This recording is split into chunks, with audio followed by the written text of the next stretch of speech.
Alrighty, welcome to episode 249 of Tokwa's Ask Us Anything. As usual, it's been a pretty busy news week. Tesla has announced a phased rollout of Grok in Australian Teslas with AMD-based infotainment systems. In the lead up to its imminent release, Tesla has gained Australian regulatory approval for its six-seat Model Y/L variant. While it's not known when this model will be available to order, it's likely to happen over the coming weeks and maybe as early as this Friday morning. Australian website Drive has declared Tesla's Model Y as winning its 2026 Car of the Year award. It has summarised the refreshed Juniper variant as being, quote, well packaged, impressively equipped, and outstanding value for money. And that was this week's news.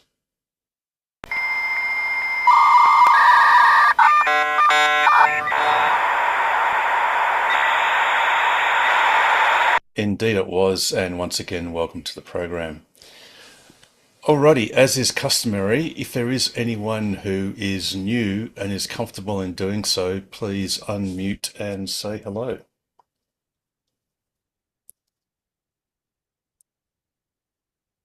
Or perhaps a little bit later on. Oh, and James, you got your hand up. Go, James.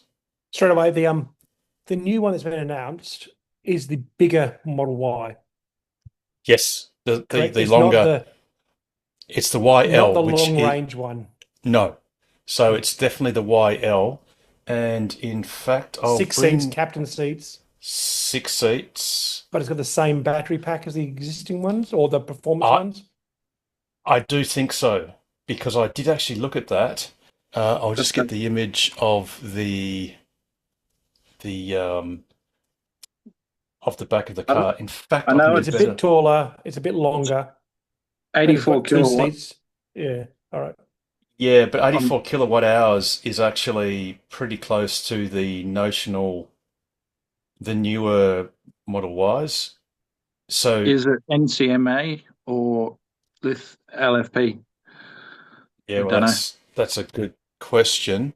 I'm just trying to bring up the Rover. Here we go. So let me just put that over there, and we'll go Rover approvals.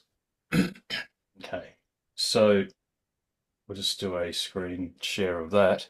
So if we put in Tesla into the make,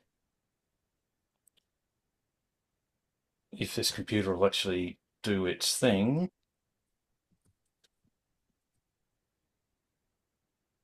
Sorry, it's going glacially slow at the moment. Here we go.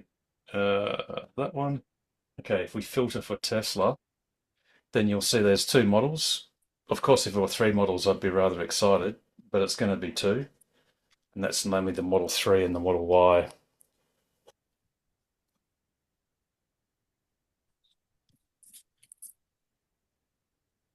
There we go. So we click on Model Y, and then you get the vehicle type approval. And the thing to look at, okay, so you go the current, sorry, we'll go the vehicle road vehicle descriptor, and this is, oh, actually, it was right here. We were talking about the battery capacity. So it's 230 to 239 amp hours, which is a pretty unfortunate metric At, at what because it, voltage? yeah, exactly. But I believe they use a reference voltage of, I forget what it was. I did backwards calculate it. It was roughly 354 Volt? or something volts, roughly. But the main At, point is if you look at the relative difference, so there is no pack that is greater than 239.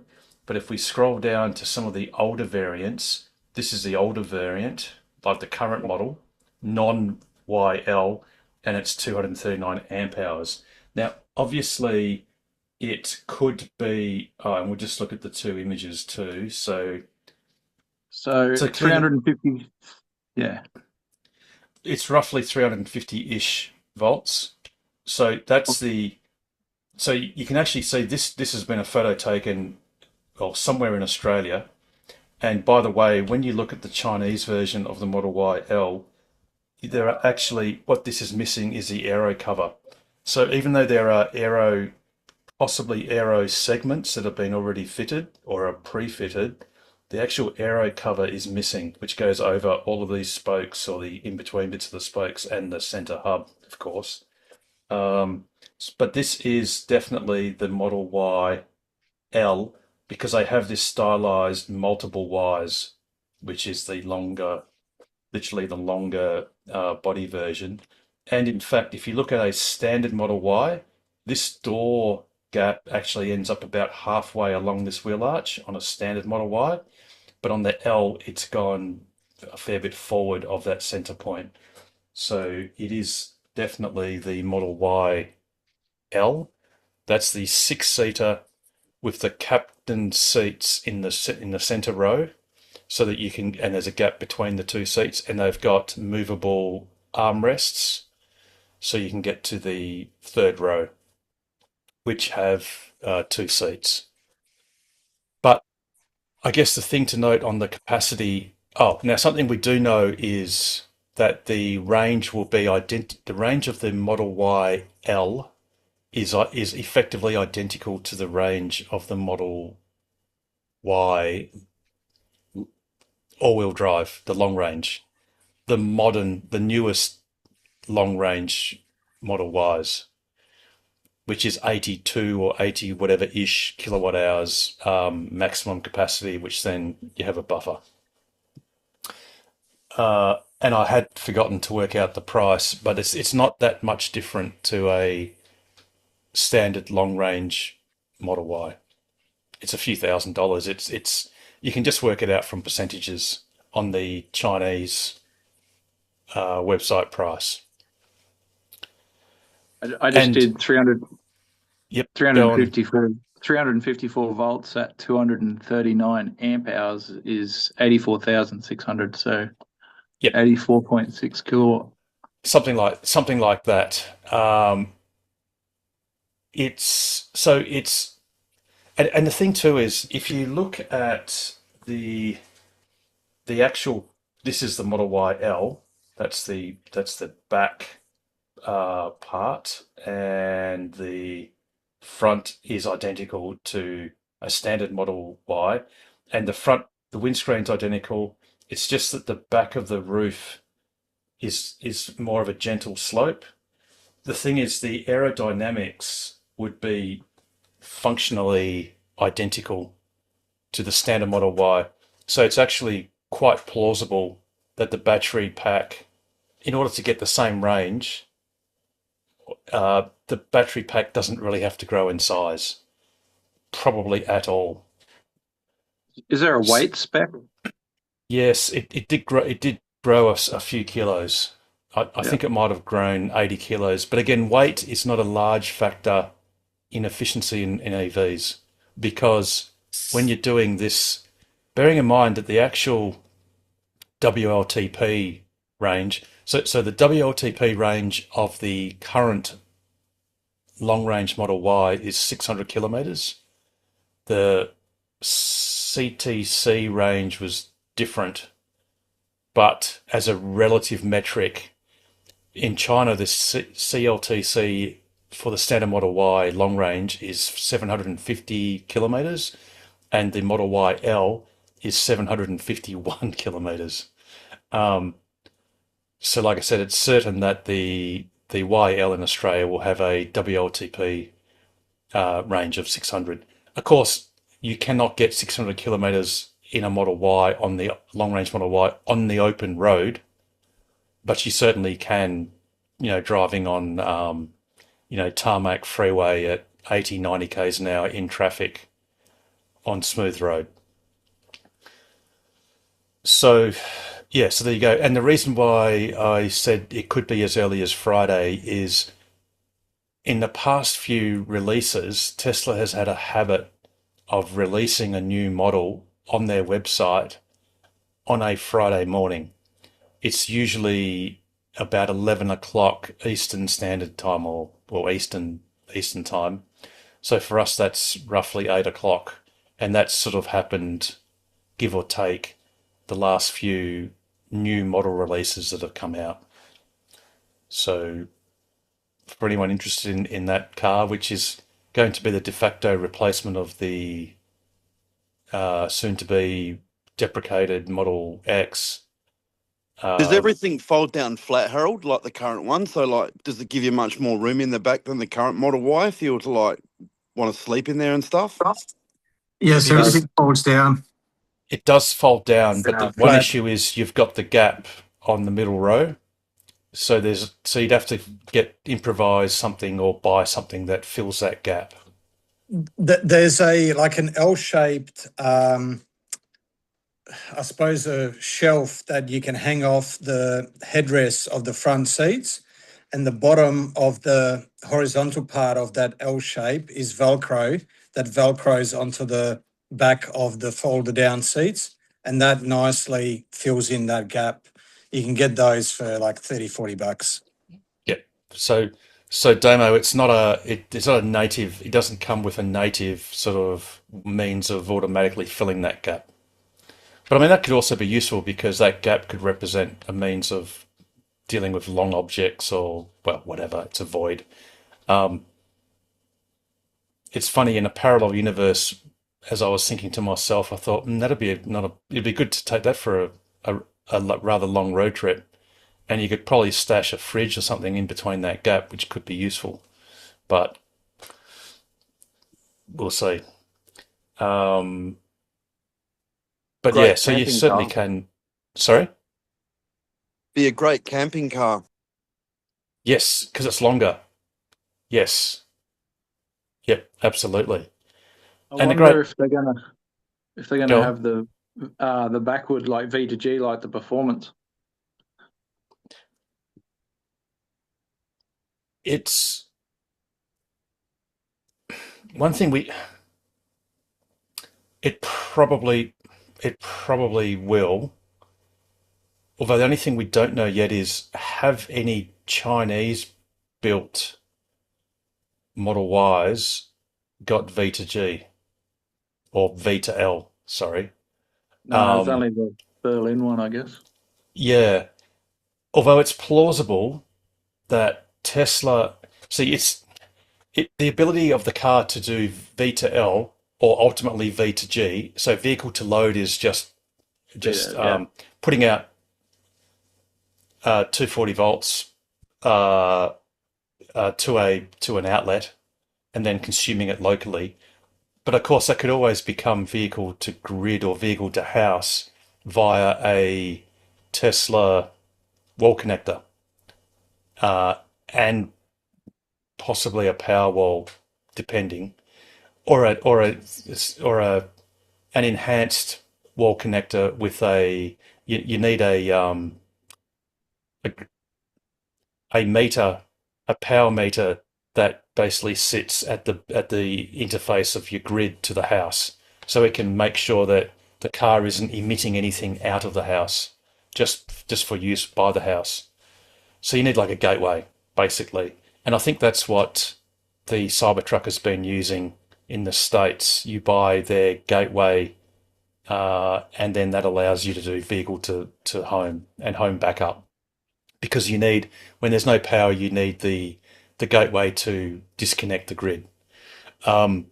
So it's entirely plausible and highly likely that Tesla will land on one version of the inverter in the battery pack, in the penthouse of the pack.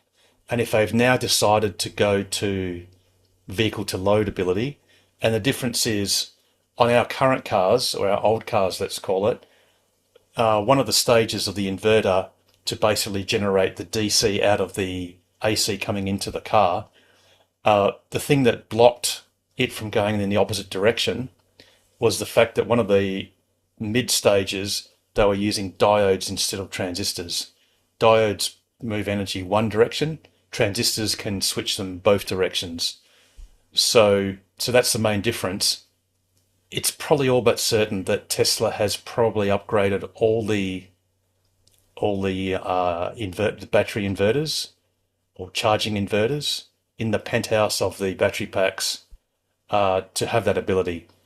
But at this stage, they're probably only enabling it for the premium cars, or they might have had some old stock of the previous chargers, onboard chargers, and they flushed them through the less premium cars and introduced the newer version on the premium Performance Y and Cybertruck, which is a different architecture altogether.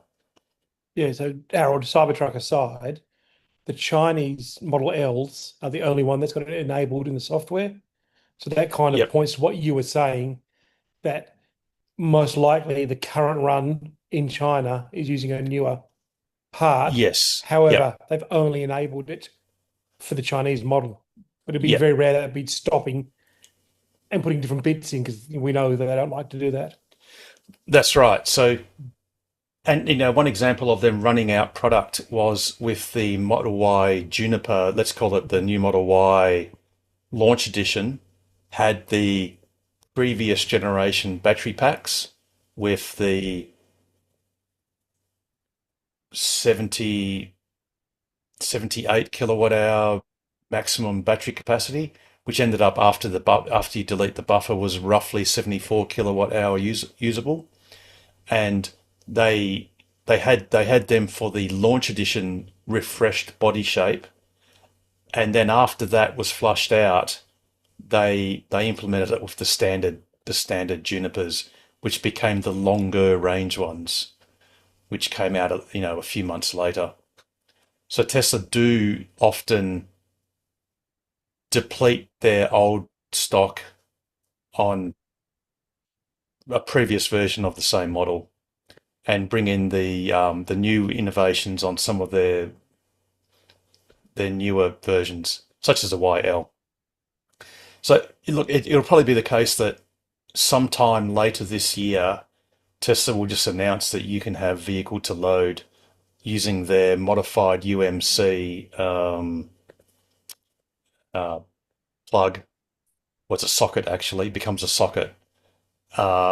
Possibly for all Model Ys and maybe Model 3s sometime soon. But we don't know when that cutoff is, of course. Alrighty. Any other questions or comments? I did my With grok that- this morning. Oops, sorry, I don't know who said first. You can Sorry, go, Mike. Mike. Go, I Mike. did my grok this morning.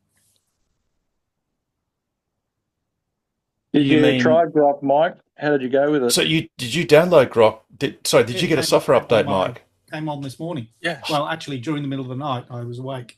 I got mine too, but I haven't installed it yet. Oh, That'll yes. happen. That'll It happen installed tonight. during the middle of the night, and so I got up to it, and we went out. And at the house, of course, I don't have premium. What do you call it? Premium subscription. So at the house, it worked.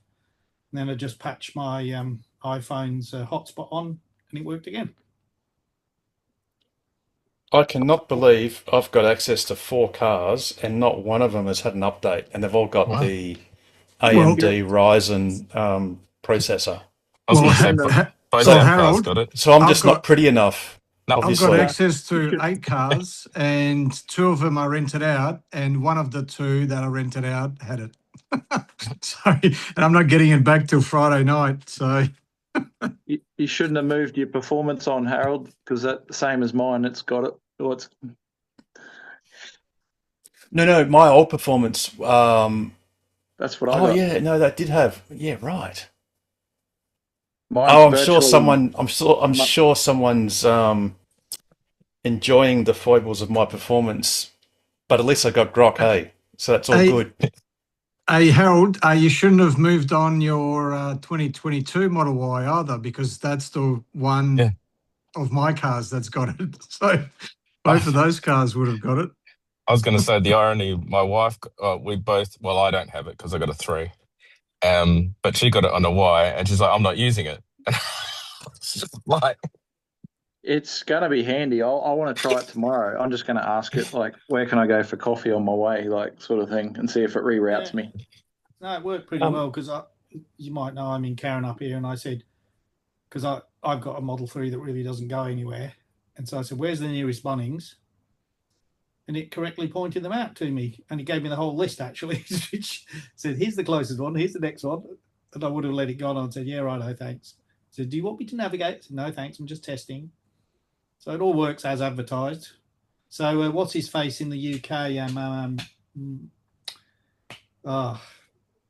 He has that blue long distance Tesla Jigsaw.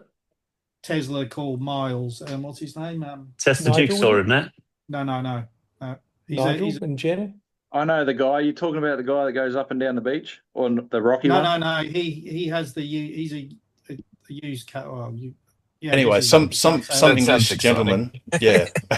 and he's got the Tesla that's done more than the distance to the moon, and he pushes stuff out regularly. He's a good guy. So he did some testing last night, and I can say I replicated that, except I didn't try all the voices. I just switched mine a different one from the normal navigation, so I know it's that daft thing talking rather than navigation. And so I've got two people in the car now when I'm just me. So can you change the mode where it's always listening, or do you have to enable it with the right scroll wheel? I will always do that. Yes.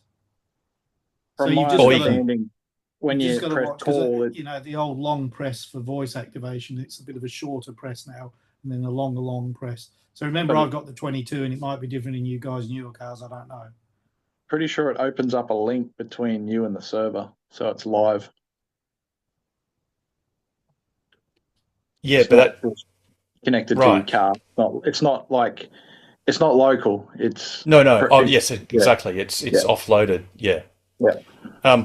What I'd like to do is get it, because I often like to go around the river, so obviously freeway, and then go all the coastal route all the way around, and then Burke Drive, Adderale, and blah blah blah. That's a challenge because you always have to set waypoints, which I know, Mike, you punish yourself by looking at the whatever it was, an hour and a half or 2 hours of my wife and I doing it back in God, it was 6 months ago, in the good old days when we first got the very first and only version of FSD, and it was always a challenge to keep slapping down manual waypoints to make it go the way we wanted. It'd be great if you could say to Grok, I want you to continually change the navigation so as to hug the river wherever possible, and do that automatically for the remainder of the journey. That'd be a good test, that. Yep. And then, of course, you can, I forget what the name was that I came up with. Was it Tesla it was FSD Tours Australia or something, but no doubt many others have already copyrighted that, or registered businesses in that sense. It'd be great for then Grok to give you a historical tour along the way, of important places or significant events, etc. Yeah, I think there's no reason why it shouldn't do that, because this chap, I'm just looking up his name on X now. I've put him into the chat. Oh, did you? What's his name again? RS or something. That's it. Yes. Yeah. So he was just a few miles. I don't know if you know the UK that well. He said, basically, take me to the post office to drop off this post thing, and then take me for a scenic drive through the New Forest.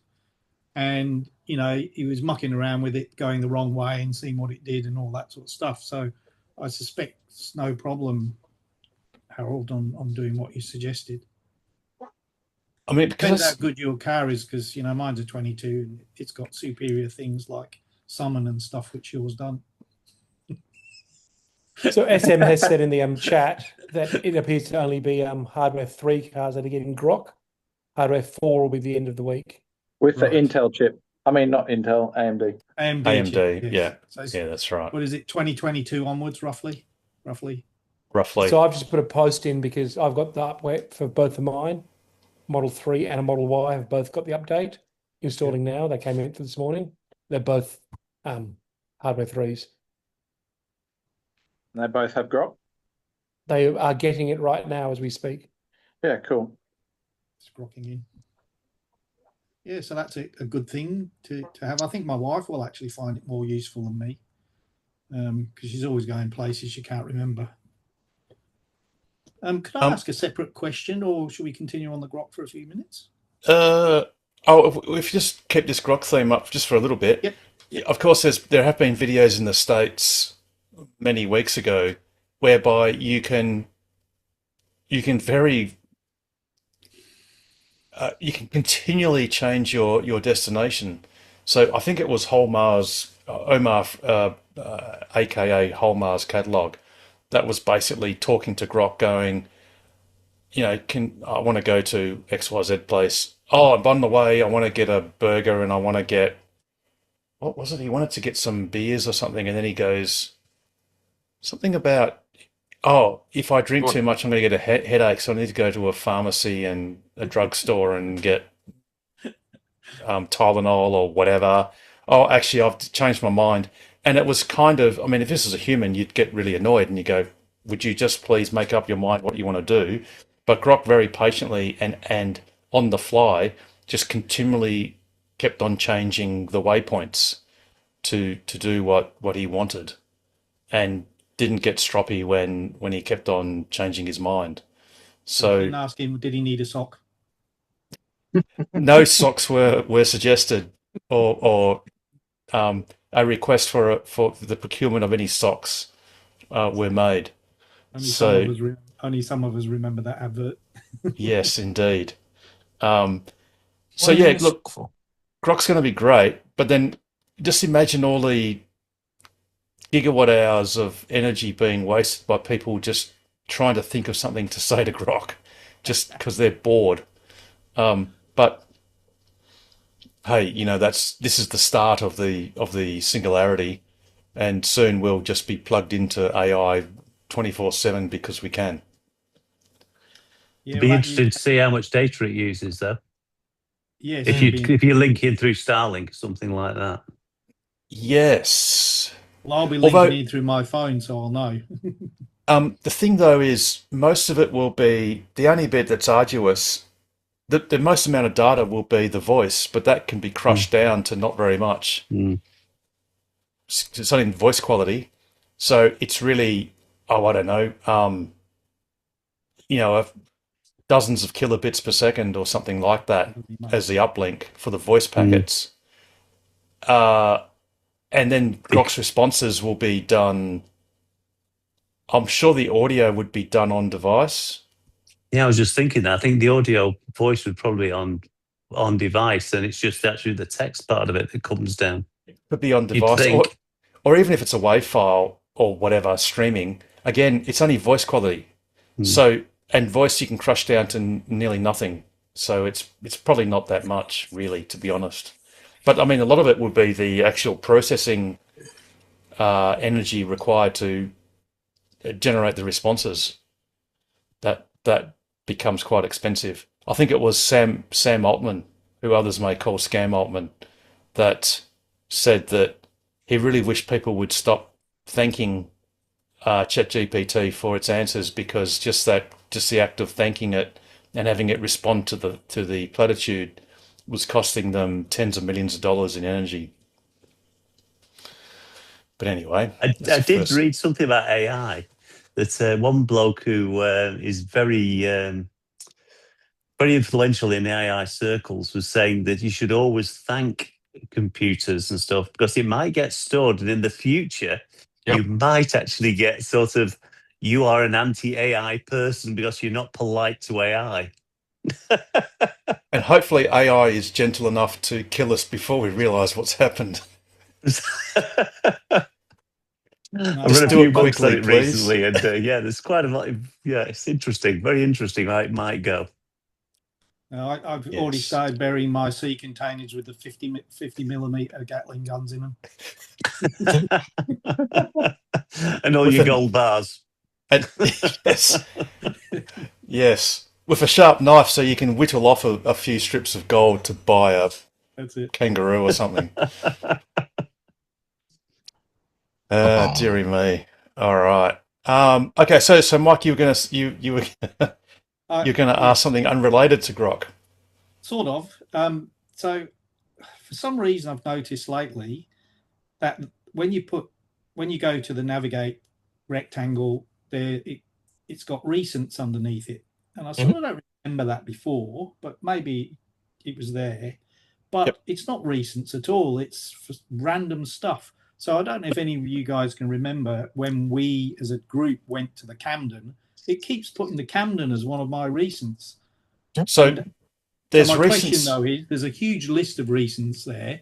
So I manually deleted them. Is there a way of going, right, please forget all recents? No. Right, okay. But there are two sections. There's I thought it was suggested or something like that. And then there's I've just got recents, the favourites, recents. and recents, favourites, and something else.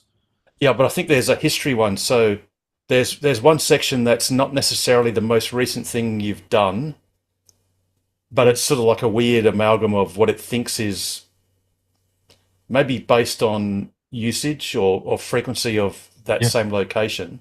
Yeah, And then sure. beneath that is a in reverse chronological order of what you've previously selected. So sometimes Right. it's more useful to scroll, let's call the it bottom. up, or to swipe upwards to get Right. lower down on the list to actually get to the part of that list which is the reverse chronological order. In other words, the most recent Right. thing you selected going and then backwards in time. So You've there are answered those two No, you've sections. answered the question, because it is recents, the tab that I'm hitting, or it's not really a tab, but you know where the little headings are. And I didn't twig that it was actually reversed. So that's why the Camden's at the top, because that was miles before Christmas. I think it was like the second one I went Yeah. to. So it was last year sometime. Yeah. And I've never been there again, and I haven't been there. So, I navigate there, and it just kept coming up with that. And I thought, what the hell's going on here?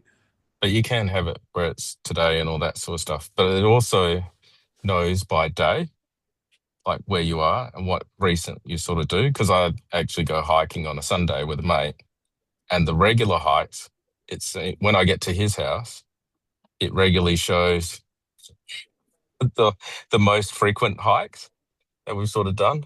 Or if Yeah. I'm driving to his place, when I hop in the car, it automatically has on there the recent of his address. So it's Yeah, I suspect there's a few updates back that sort of popped Yeah, I up. suspect that it's got its knickers in a knot on one of the updates, because I deleted Camden several times, and although I hadn't deleted all the recents, it kept putting the Camden back in today, which was obviously not the case. Right, so I've deleted everything. I thought, and I had to flick to the right a heap of times Yep. because it remembered everything going back about 6 months or something. Maybe the car just wants you to go back. Yeah. Exactly. It enjoyed the last trip so much it wants to reprise it. Exactly. Back to the Future. Exactly. Yes. Alrighty. Thanks for that. It's okay. Yeah, and obviously the drive.com.au Car of the Year award, Whatever. yawn. They're just saying what we've already known for a very long time. Yes. And I dare say they probably had to be honest and actually give the Car of the Year to a deserving winner. In spite of all the commercial imperatives to placate other car makers that provide the Nine Group, the Channel 9 Group, with a lot of ad revenue, etc. Did you see Top Gear's? No. Top Gear did the top 100 EVs. Is there 100? The first Tesla, I think, was about 22. Yes. It was That's 22, 23, unbelievable. 24, 25, 26. Yeah. All in order, all after that. Even though they actually raved about the Model Y when it actually came out and stuff, and it was right down at 22. Yeah, it's They're politics. irrelevant now. It's just so clearly politics. Oh, it's Politics just, / Whatever. without getting yeah, I might political, be wrong with it's 22. the woke. They were all in the 20s. As Elon Musk would say, it's the woke mind virus. Yeah, definitely. Yeah. I All think the it's got more to do with who EDS. buy advertising. Each platform who buys advertising. Yes. Yeah. Yeah, you're Yeah. right, James. Indeed. Funny you So it was mention all that. interesting, some of the comments, because Channel 7 showed a picture of the old Model Y on their screen, and the Age newspaper said Chinese vehicle wins drives car of the year. I kid you not. Yes, and we'll get back to you in a sec, Cameron. So that's a classic You're right. because it's no more Chinese a car in the sense that an iPhone, although manufactured in China or assembled in China, is wholly designed by Apple in California. And so is the Model Y. Well, actually, it doesn't really matter. The Chinese make great cars. Yeah. Just like the Japanese make great cars and the Koreans make great cars. And up until maybe a few years ago, notably one of the Cherries, which got it was like a 1-star safety rating or less. And it was literally dangerous to drive or dangerous to be in it if you had an accident. It's almost like it's like a slight to say, oh wow, even a Chinese car can win, because it's got nothing to do with China per se. It's Tesla. It's really is Tesla, and Tesla have designed the factory, and the Chinese have built it and they run it really well, and they are making a lot of really great cars, and they're gonna surprise the world. I think it was Alan Kohler on the Finance Report on the ABC a couple of weeks ago was saying something along the lines of, China makes 80% of all toys, a huge percentage of screens of any kind, and no one really noticed. And it's just what happens. It's just what it is. So it makes sense for China to make most of the cars in the world. And yeah, It's funny that there is that stigma. You think about it's implied stigma, isn't it? Yeah. Imagine if some popular brand, like really big brand, had all their cars made in Thailand. Well, that's the thing too. Ford, is it the Rangers? There's a lot of stuff made in. They're all made in Thailand. Yeah, and they never really tell you that made in Thailand, Harold. Yeah, you'd be surprised. Exactly, and the same was in Malaysia. It's all I can say is I've got cars made in Fremont, I've got cars made in Shanghai, and the cars made in Shanghai are so much superior. The build quality, everything is so much more superior than the Fremont cars. So. And don't forget, the actual Tesla factory in China is the only one that's totally owned by Tesla. All the rest, like the Ford ones, the German ones, they're all partnerships. Yep. Tesla isn't. Exactly. Which makes the massive... And that even goes for Apple. Apple actually made in a Chinese factory that's owned by them. It's not actually owned by Apple. Yeah. So it is quite a bit different, really. It's quite funny, all this petty shit that now that, you've got robo-taxis and full self-driving and all that sort of stuff now. And it's sort of like, they're still talking about cars. It's like, holy crap, Yeah. Actually, we'll get to that. We'll get to that in a sec. So, Cameron, you were going to say something. Sorry. I don't know whether it was related. Yeah, you're right. Or it's different. Not really related, but I know you guys are spread out between Australia, in Queensland, and you're probably over there in Perth. But what are the pursuit or police cars running around in? Because they're running around in EV6s here in that spew green colour. And I really wonder who decided to buy that? They're driving Scooters. Scooters over here, yeah. Yeah, it's Scooters. It used to be. Are they EVs, but because this is their EVs? No, not yet. No. Yeah, so they're fast and they're darty, but like I look at them and I'm like, what? Who upstairs signed on the dotted line to say, yeah, we'll buy like 10 of them or whatever? Because I do see them getting around. A big problem with the fleet purchasing is the key metric of a government procurement department is what concessions or discounts did they extract from the fleet manager or the fleet company, fleet provider?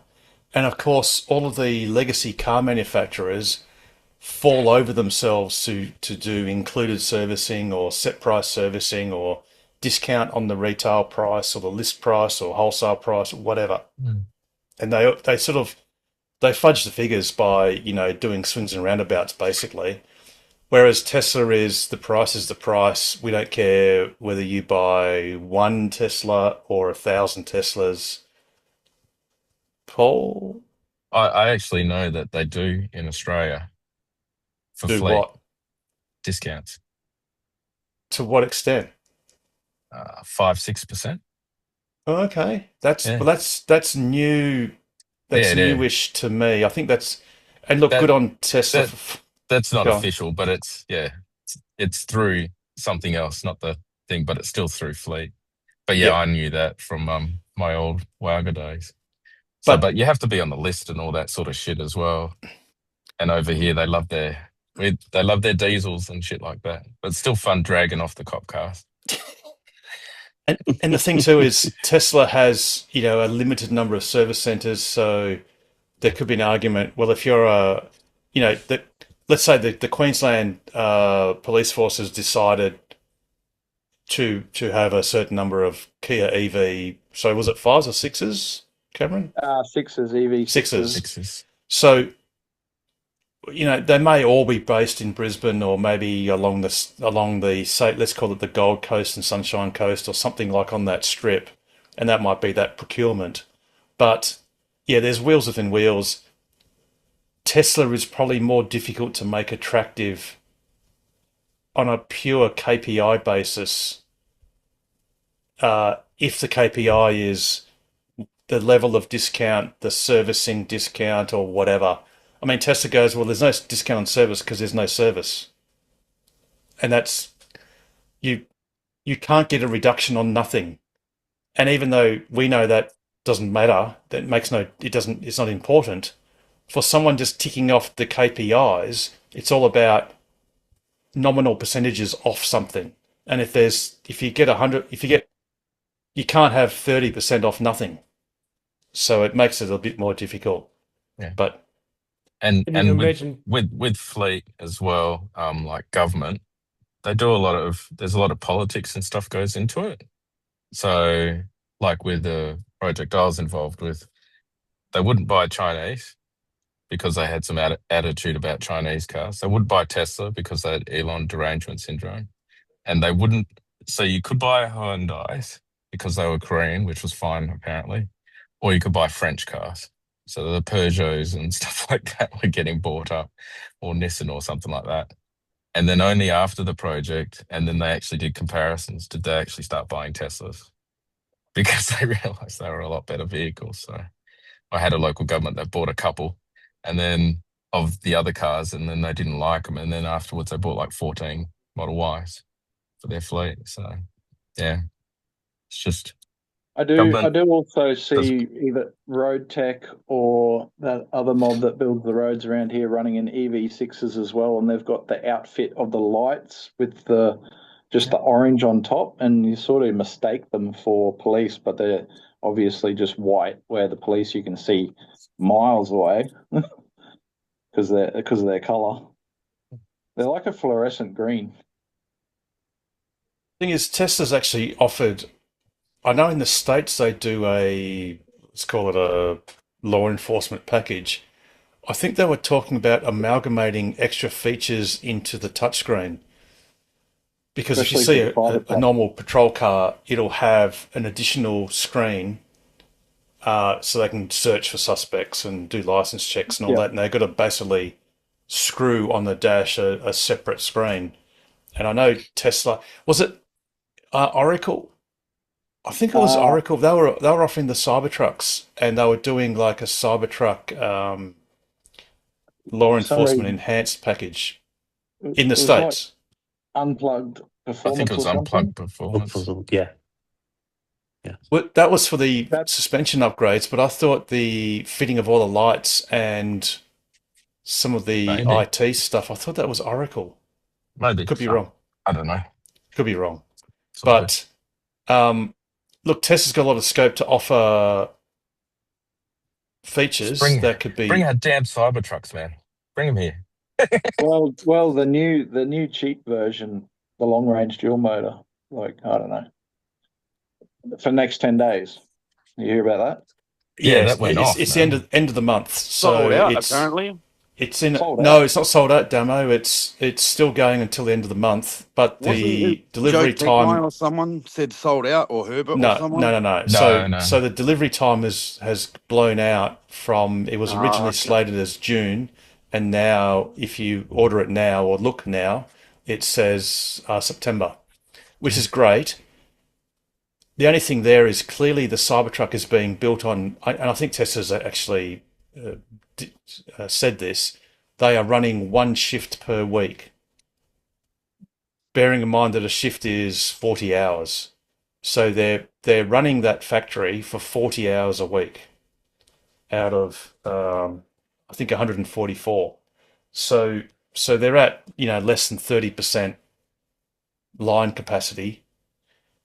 Yeah. So if Tesla pulled their finger out, they could flush through this extra demand in no time. But they're clearly just keeping the same shift cadence. And look, it's a good thing. It was clearly an effort by Tesla, a calculated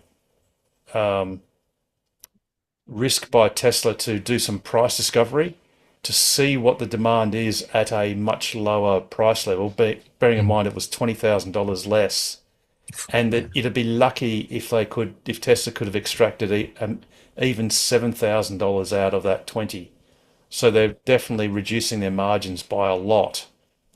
But it's a worthwhile thing to do because it'll make or break the Cybertruck, at least as a passenger vehicle. Tesla has spoken about possibly using the Cybertruck as a delivery vehicle, but really it's the wrong shape. You wouldn't want the tonneau cover to be tapered like a triangle. You'd want it to be squared up and not as aerodynamic, because for delivery vehicles, aerodynamics is irrelevant. It's all about cargo capacity. So who knows what's going to happen? It has zero. I don't know why people don't like Cybertruck. It's got me bewildered. It's an awesome car. Yeah, it doesn't make sense, does it, Damo? It is, It's but about it's money. expensive in the States. So in the States, your more premium version is north of 100K US. Yeah, because what was So if you're a Teslaner, or in Australia, we're accustomed to paying $150,000 for a premium ute. Yeah. Because your Rams and your Silverados or all those huge Yank tanks are very expensive here, because you've got to add at least 30,000 for a right-hand drive conversion, and et cetera. So in Australia, a lot of people are accustomed to paying through the nose for a ute or a pickup truck. In the States, they're a bit more discerning. Although the price now, I think it was, let's call it roughly $60,000 US, or 61 delivered. Apparently, if you do a inflation adjusted figure, it actually is cheaper now than the announced price back in November 2019. Mm. So yeah, we'll see what happens. Hopefully it turns into a success. It has zero meaning for Australia. It's got nothing to do with anything that may or may not happen. And my bet on that was the end of this quarter. So I'm going to find out in 4 weeks if I'm wrong. I hope you're right. Well, the demand probably has picked up a bit for them at the moment. Yeah. Yeah, well, the thing is, we don't know the demand in Australia because Tesla has stopped taking orders years ago.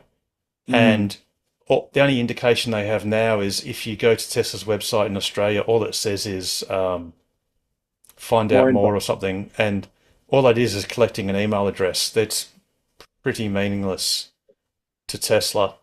But Look, we do know definitely that Tesla Australia are doing their very best to encourage headquarters to just do it. And the sooner they put us out of our misery and just sell us the Cybertrucks that we're going to pay them a lot of money for, the better. It's like, shut up and take my money. Exactly. I like the Cybertruck because I saw somebody saying, the good thing about the Cybertruck is you can use Barkeeper's Friend to clean it instead of all this stupid ceramic stuff. Which I thought was excellent. Yeah, and look, it's going to be great for the wrapping industry, as in vehicle wrapping, vinyl wrapping, because it's the easiest wrap job you can ever get, because almost every panel, except for the bonnet, the bonnet actually, the front of the bonnet, everything else is square. It's flat. The bonnet is curved, but that's all. It's just super easy to wrap, and you can just go crazy. Not in you can't scratch the paint in. No, you can scratch the stainless, of course, but you can just use Scotch-Brite to buff it out. Yeah. If you can be bothered, and you just go, well, so what? Yeah. And anyway, we'll see. One day, Harold. Yes, one day if Tesla becomes a bit more affluent, I mean, you can always just get a one-off permit or something and just grey import one and get a NACS to CCS to NACS adapter and do it that way. But look, shares are going the wrong way for that, mate. I was going to say, how many eyebrows would raise when you got it here and you started pulling it apart to do the conversion yourself? Because you can't drive it left-hand unless you're just taking it to the track. Maybe we get one for Damo. The biggest issue, the biggest issue is the airbags. So the steering, I have no doubt you can just rip out the dash. You can just graft the pedals. That would be pretty. A handyman could do that. Handy person could just graft the pedals across, and the steering module similar. You just got to extend all the what's the names. One of the issues I could think of is the airbags, because the steering wheel airbag, the car understands it to be on the left of the vehicle. Right. You're sitting on the right side. I just wonder if there's an offset impact. Probably most frontal impacts, all airbags go off anyway. All the front-facing airbags, so that's probably okay. There'd be a couple of minor issues. The biggest issue is getting permission to drive it around, because it hasn't got a compliant. That's why I was thinking it'd just be a windscreen wipe pattern, because you lose the arc on our driver's side. Yeah, that too. There is a couple of things. But then you could just bush mechanic a secondary wiper that's in the top right-hand corner that just wipes that little arc bit. It'd look a bit weird, but who cares? I mean, I'd personally just put Rain-X and call it a day. Take off the wiper altogether and just say I'm on Rain-X. But anywho,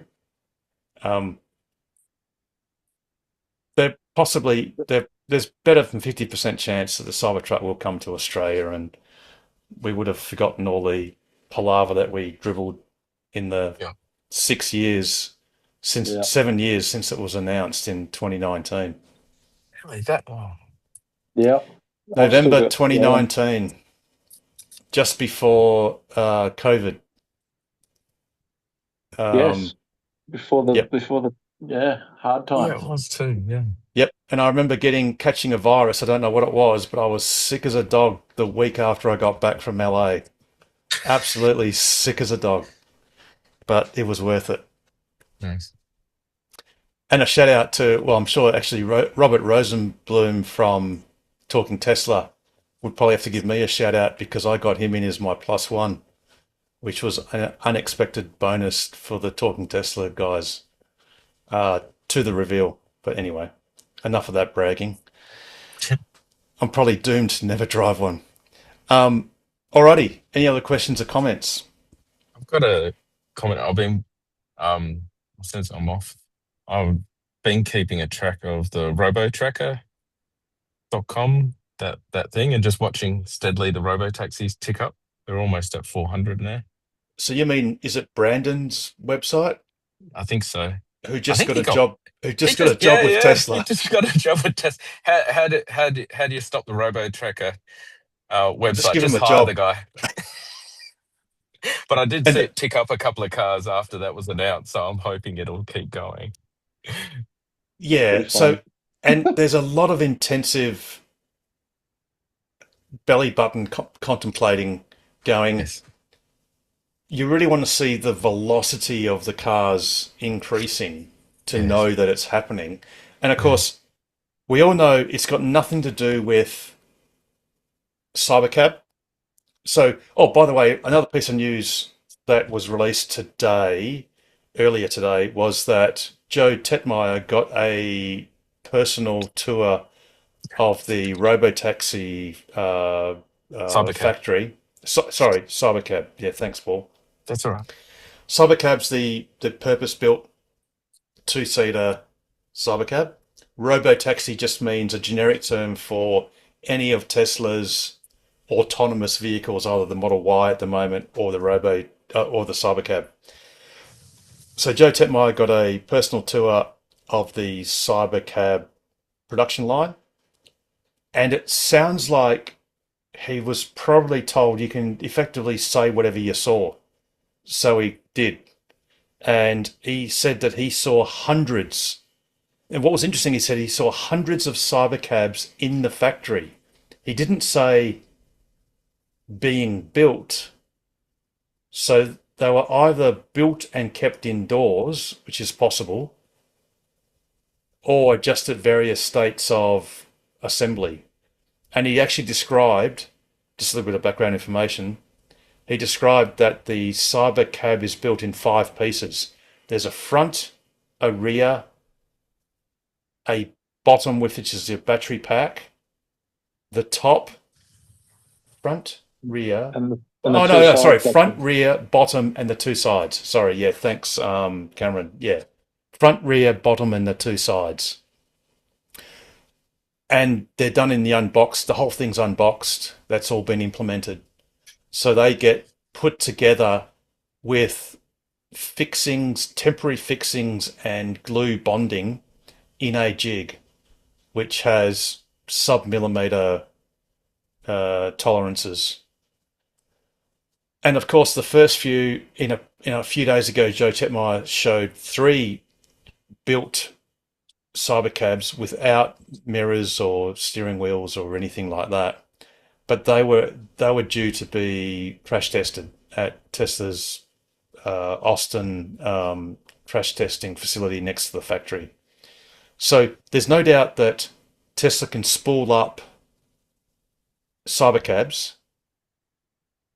What's thought of by most of the better analysts is that the inflection point will occur once Tesla is sure that they've got a version of the software, of FSD software, Robotaxi software, that is good to go. And once that happens, and they've got all the other mechanisms in place, such as being able to charge it, clean it, house them, service them, and deal with the fleet and all that sort of thing, then they will scale. And there's no doubt that the scaling can happen very quickly.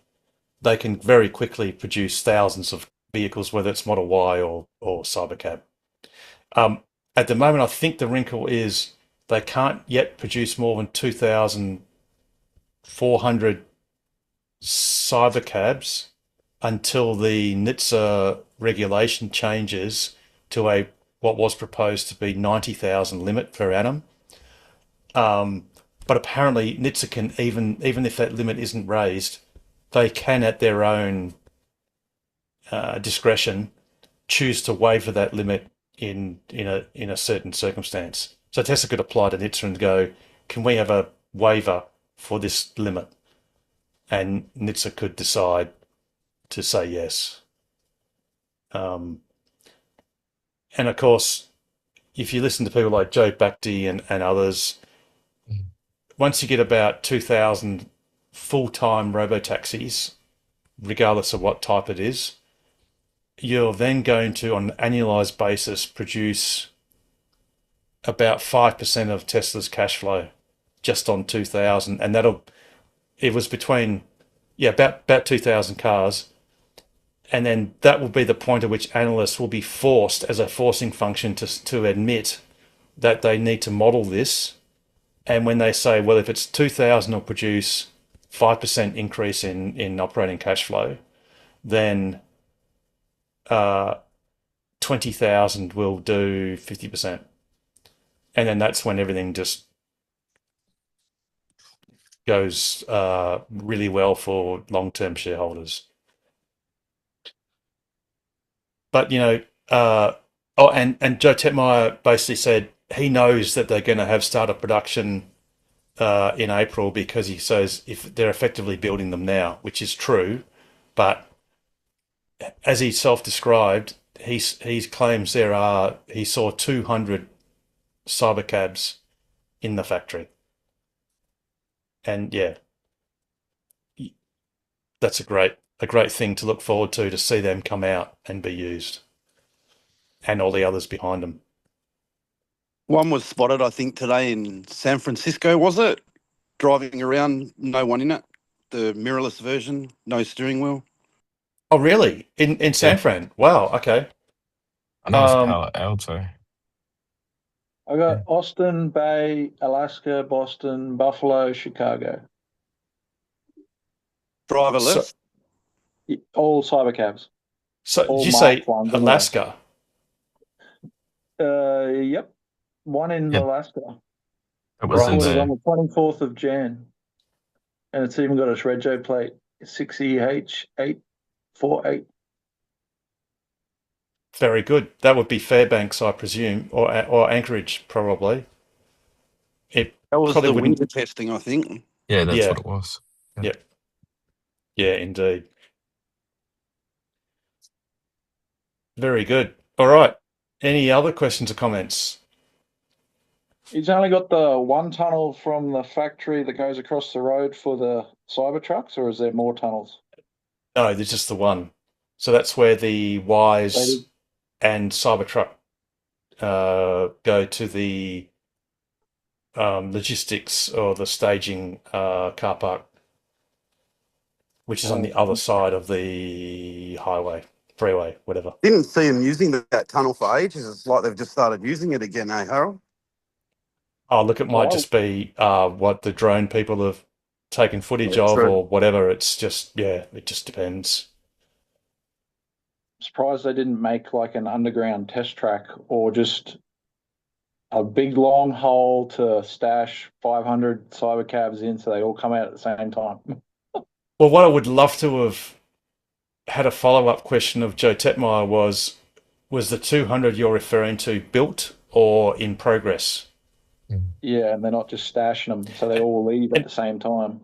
And bearing in mind that 200 doesn't take up a lot of space on something the size of the Gigafactory. It really doesn't. You can pack them in very quick, very neatly. It's what 14 by 14. In a 14 by 14 grid. They're a smaller footprint than the Model 3, right? Oh yes, yeah. Narrower, shorter. Absolutely. So they're certainly ready, but you should ask him. So say again, Mike. You've got an X account. You should ask him. He only listens to me when I post up Starlink stuff, not other stuff. Who is that, Harold? Joe?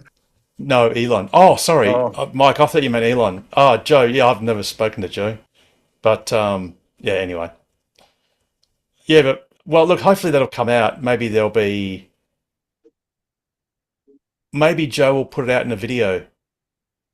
Should I say talk about it when he puts out his next video? Does he talk with Herbert much? No, almost never, if ever. I've not seen him. I don't know.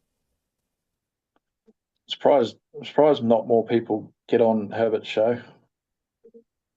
They talk about him all the time on Herbert. It seems as though Herbert's got his own little niche group of fellas that he constantly talks to. True. And look, Herbert's great, but Herbert's style is he'll ask a question for which, if he doesn't like the answer to it, he'll just replace that answer with one he prefers. It's just his style. He has a definite style. And sometimes it is humorous to watch him with, say, the Cyber Bulls, whereby there'll be 4 of them, including him, and they will all tell him that what he is saying is agreeing with them, even though he is vehement that he is not agreeing with them. It's just a style thing. Yeah. And like I said, I have a lot of time for Jeff Lutz because he really knows. Again, he explained that when Tesla and Elon Musk spoke about the first robo-taxi off the line, that is not startup production. This is standard. This is what you do. You almost by millimeters at a time produce something effective. It's not handmade, but it's nursed along the line, and everything is inspected and super duper slow. The true start of production is when, for the first time, you basically run the line in production mode, which is effectively all the processes just happen automatically or in absolute sequence. And you might only run the line for a short period and then stop and then assess all the pitfalls and issues and all that sort of stuff. So at the moment, they're very much in tweaking the line mode and also tweaking certain components. So again, the first few cybercabs will be either crash tested or just broken down to verify, their assembly method is correct and all the clearances are correct and all the because you've got liquids and hoses and all that sort of stuff that have to be mated together in these 5 segments.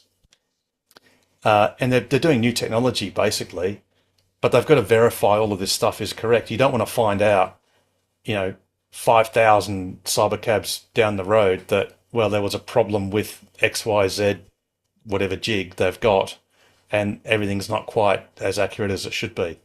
So, yeah, Jeff Lutz is great at that. He's great at moderating the bulls to say, this is normal. This is not startup production. This is just a sequence of events.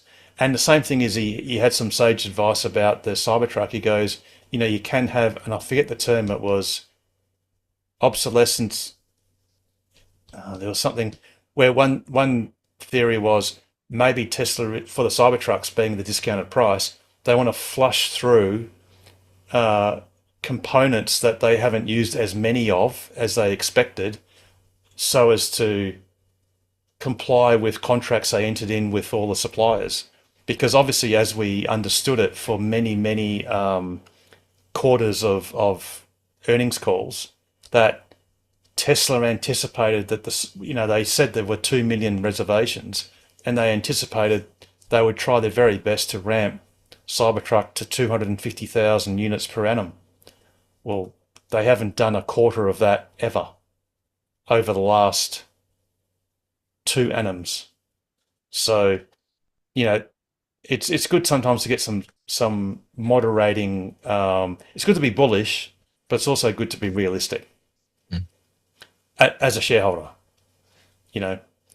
Because Tesla is not going to make the 20 million Model 3s and Ys and S's and X's that was predicted a few years ago by the end of this decade.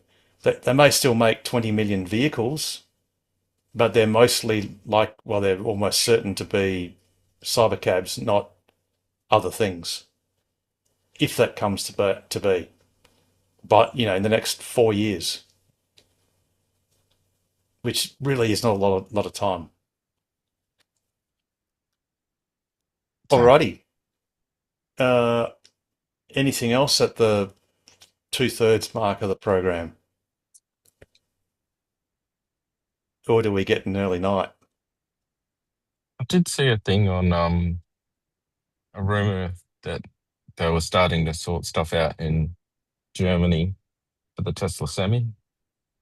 and rolling Oh, out mega charges there as well. so sort of so it stuff. was stated that and it's unsurprising that the Tesla Semi complies with everything that's required in Germany. And in fact, I don't know if we've changed. Paul, do you know if we've changed the law yet for 2.55 meters for prime Oh, movers? I I know it know was the to get transport, through, but yeah, I can't remember if the, it's the implemented transport, yet. yeah, because the transport ministers, the state transport ministers all agreed Yeah. that it should be, was it 2.55 or 2. I think. Yes. Oh, Yeah. okay. Because the ideal was Because 2.6, but 2.55 would fit a Semi. yeah. Yeah, And that but was I think they're going with only 2026 on or the latest and on. If you got an older truck, you can't just modify it to be wider. Oh no, well, we only care about the new trucks, a la the Tesla Semi. And there is another one. I'm just trying to think. Is it Windrose? Yeah. oh, look, there's many There's Volvo, US there's truck makers that have wider. So in the States, it's 2.6, or it's probably in feet, so it's whatever, or near offer, or in inches. I'm not sure about Europe, but I think Europe's 2.55. Australia was 2.5. Yeah. And the Semi just didn't fit in that envelope.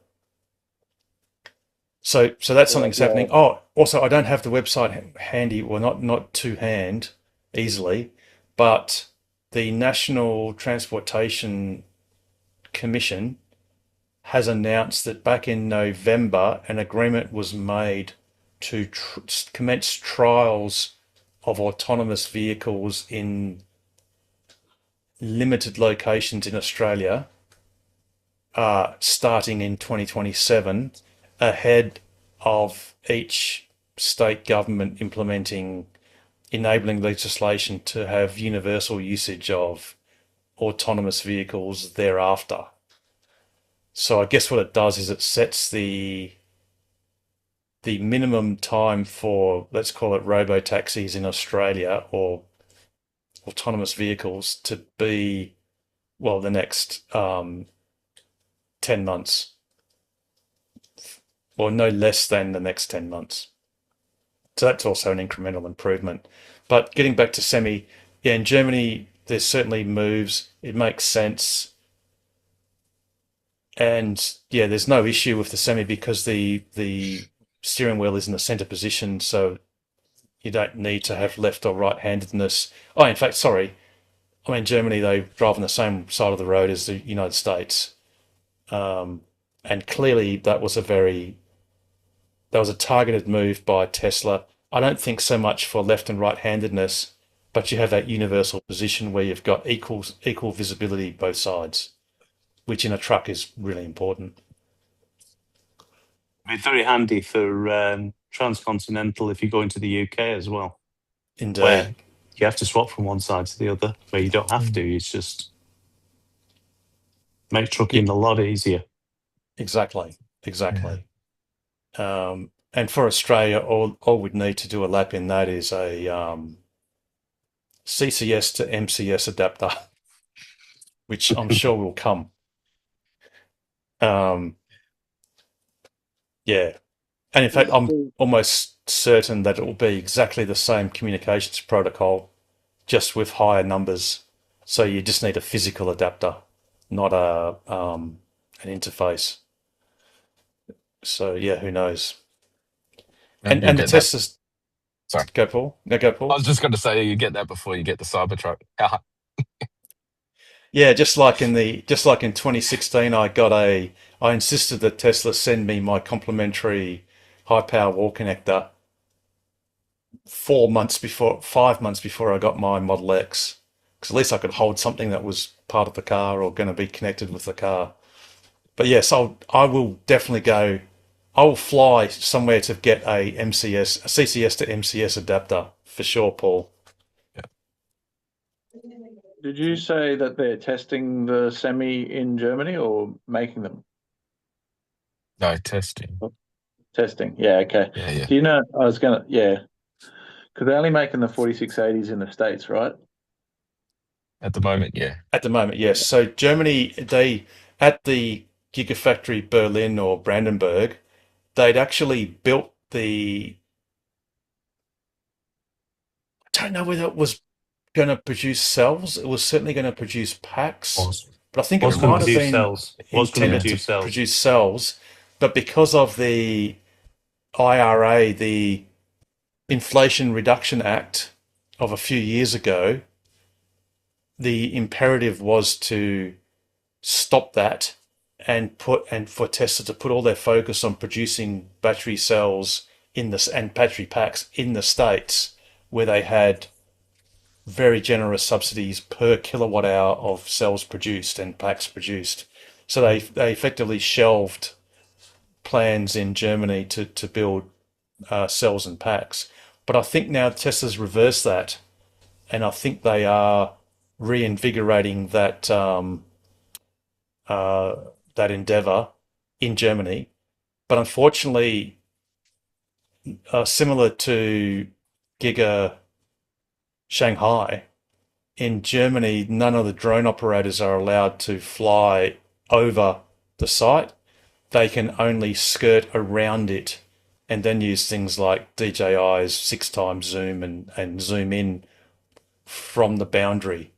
So they're not allowed to encroach on Tesla's land. So it makes it a lot harder to see what they're doing. Unlike, say, is it Found God in Wilderness over Fremont and, Joe Tetmeyer over Austin, where they literally stare down through the windows. Everywhere. Through the windows, exactly. And look, to be honest... And Zengler. Yes. Yeah, yes, of the... Tesla Semi. Yes, and... The Tesla Semi advocate. Yeah. That's right. And when you... it's the IMES... It's the IMES factory, because when you look at the roof and you look at it backwards, it says IMES. You put them on. Oh. Yeah. But yes, exactly. And really, I think it's good for Tesla owners and shareholders that you see progress being made. It's not like a drone can elicit some secret that Tesla's developing. It's just not that. You just don't have enough resolution or the opportunity to do that. So if anything, it's actually a good thing to publicize what you're doing and the progress that you're making. Well, at least, that's what us fanboys think anyway. Yeah. And they've got to give us retired guys something to watch anyway, so. I watch the drone flyovers like every day. It's pretty bad. Dearie me. Hey, Harold, I'm not sure if you discussed this already, but I did a bit of a search and it seems like that law to 2.55 meters was changed in October of 2023. And so, but only for what are called SFVs or safer freight vehicles. So basically the newer prime movers. Yeah, okay. What's the width are they going up to? 2.55 from 2.5. Yeah, well, that would basically eliminate any problem with the Semi being used in Australia on public roads. Correct, yeah. I've sent through a link to a guide to that, what do they call it? Vehicle Standards Guide 35. Implementation of width changes for safer freight vehicles. I'm reading that the Semi's 2.59. Is that, or they made a adjustment?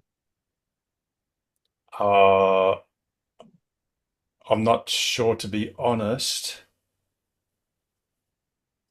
Yeah, okay. So the reforms allow certain heavy vehicles that are fitted with a comprehensive package of safety features, which obviously the Tesla Semi would, to be up to 2.55 meters wide vehicles equipped with this safety package are called safer freight vehicles. Yeah, okay. Cool. So it looks like it's basically that's been done. And they talk about blind spot information systems and side underrun protection and conspicuity markings and blah blah blah. So yeah, so there's nothing stopping Tesla Semi from being imported into Australia, basically.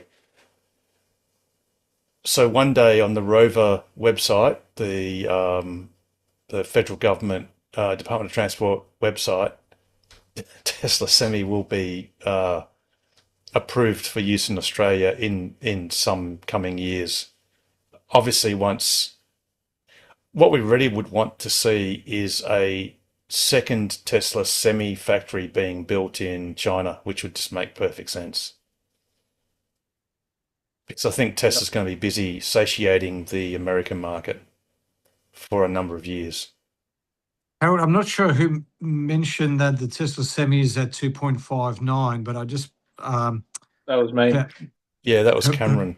Oh, Cameron. Yeah, so I think Cameron might be right. I just found on dimensions.com, I just typed in Tesla Semi, and if you have a look at that schematic that I put into the chat, it says 259 centimeters. The width. Yeah. Yeah, that's what I'm getting. I just tried to find if there was any evidence of them changing it or just shrinking it a little bit. It only talks about the driver's seat being 1 inch to the left.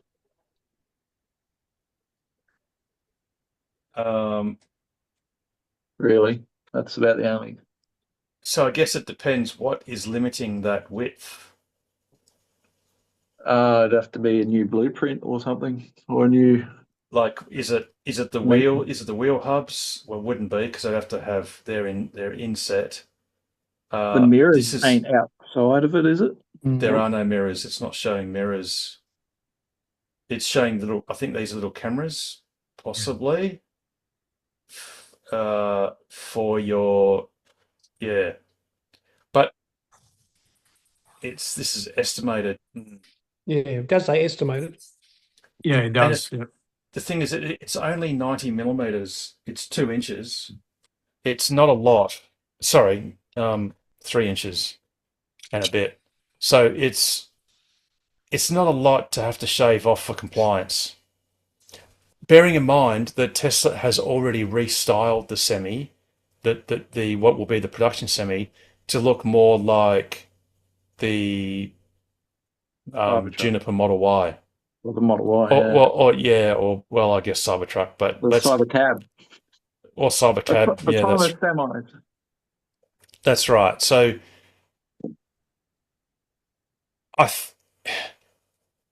in a perfect world. Yeah, I don't think it's going to be too difficult. I think Tesla could absolutely come up with a 2.5 meter compliant version. I don't think that's going to be. If they open a new factory in China, that'd make sense. They'd fit it or tool it to fit. Exactly, in that envelope. But again, that's low priority. I mean, for us in Australia, it'll be great to see. It's not going to change Tesla's share price a lot, whether they bring Tesla Semi into Australia or not. I guess as Tesla enthusiasts, it's just nice for us to be able to point to them. And I'd certainly love to take one for a lap, but that's just me. Yeah. Well, China's market's definitely pushing in the door at the moment. With Windrose and that basically, I saw it on I don't know, it was a news event or something, and I thought, oh, what? There's a Tesla Semi in Australia? I was like, nope, it's not even Tesla. It's Windrose. Exactly. Yep. Absolutely. Sounds good, Harold. It's a splitting image. Take the front end, we can all sit in the back, like me and Paul and all those retirees. We can sit in the back and go for a big camp around the country. Be With a cool. cup of tea. Thing That's is, if it does a claimed 500 miles, which is 800 kilometers, with a 40-ton payload, if it's empty, I reckon it's got to do well over 1,000 kilometers. Mm. That's pretty cool. You just drive for a day and then just slow charge at 150 Just kilowatts charge while you sleep. overnight. Yeah, that's Yeah. slow. No, we'll Where just, are we going to get these 1 megawatt charging? yes. That'd be good. Indeed. It might actually be it could be a slow lap. Oh, I don't know. Yeah, 150 kilowatts isn't really enough. No. On the eastern seaboard, it'd be quick because you could just go to a supercharger and get 250 kilowatts or more. But anywho, Exactly. And you got to know with the Windrose, it only is up to 25 ton. Oh, So really? it's not the same class, even though they call it a Class 8. So, and Only it's 25. not much cheaper than the Tesla either. So when people go, logistics, they don't give a shit about how it looks or whatever. It's about price and what it can actually haul. Yeah. it's probably good for things like Coles and Woolies just to drag Yeah. around the groceries from the distribution centre to the local Yeah. what's the names? And the thing Well, is, they're $7. only single trailer, of course. Yes. So But know, they're normally single- they're normally stocked to the brim as well, like with pallets and stuff. So they'd probably Yeah. outdo the 25 ton. And they're a single axle rear. Who is oh, are they? Right. They're not. Wow. They're not dual axle. Windrose? Yeah, not like Yeah. the semi. No, So they're good. So they're only good Different for an beast. 18-wheeler. They'd be an 18-wheeler then, the old-fashioned. Yeah. But How it's much good can the because yeah, sorry. how much Dave. can the semi carry as a rigid? If you were to take the fifth wheel off and put a flatbed on it, could you put, like, say, an Illumina charger on there to drag around? Oh, you mean like extend the chassis? If you happen to have one of them sitting in your workplace car park. Yeah, you could fit the 20-foot on the back, and then you could actually, I just got to tap something in my computer. The thing is, it'd suck it dry in no time, James, because it only holds. Sorry, I'm just trying to tap my computer, and it's just not going to do it. Here we go. It only holds about 180 kilowatt hours of energy. I'm just trying to get it to open. You mean? Oops, is this going to work? Press the button. You mean this one, James? That is actually charging itself up at the moment. So yeah, just put that on the back of the semi. Yep. And it'd be It would get you past those 50 kilowatt charges to the next 150 kilowatt, where you could double charge yourself and the battery. Actually, for 1,000 k's range, you go Perth Carnarvon non-stop, charge overnight at Carnarvon all night. Carnarvon, not quite Broome, but a bit of a stop. Well, it wouldn't be far actually. Bit of a stop at Port Hedland, and then overnight at Broome at the beach. Broome to